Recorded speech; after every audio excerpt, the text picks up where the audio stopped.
The cinema community loves to to show off how active they are, but they don't talk about shit. Like searching up Raising Arizona on YouTube, you'll find Speak Up for Kids before you find even a single review for the movie. And this is like an important movie too. It's crazy that people talk about anime and then people talk about the films that like only the top film reviewers will talk about and then everybody wants to hop on it. But like most of these people in cinema who love film don't actually care about film. Otherwise they would have been like, hey, this is kind of weird that like basically zero people are talking about this movie and it's pretty damn important. It's made by the Coen brothers who made Fargo and The Big Lebowski and No Country for Old Men. It just, people only pay attention to the movies that they're told to pay attention about. This is also the first Coen brother movie I've ever watched. I've seen clips from some of the other movies, and it's always like super creative character dialogue, like ramped up to 11. There's a hint of movie magic here that feels so familiar. It's not really for kids, but it's for adults who still have like a hint of youth in them. It's for people who still have an imagination, who can like suspend disbelief for the sake of leading them into some like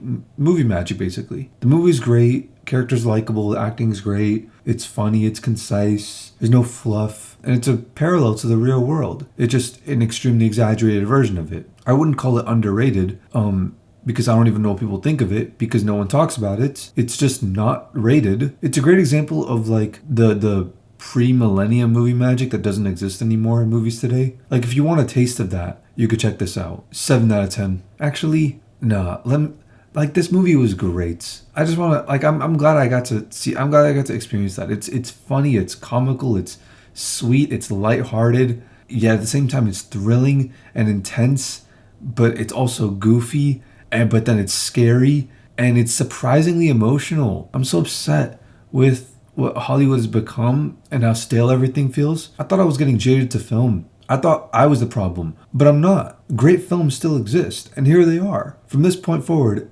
everything I give a 6 out of 10 to, I recommend. And a 7 out of 10, I highly recommend.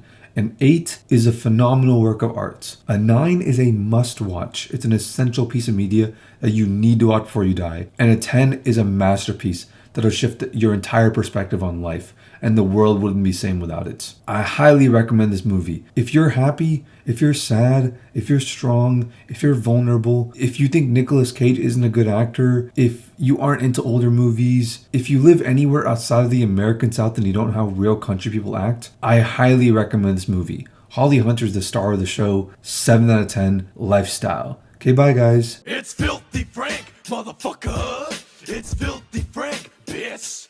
Let's get some pussy tonight. And a little bit of action.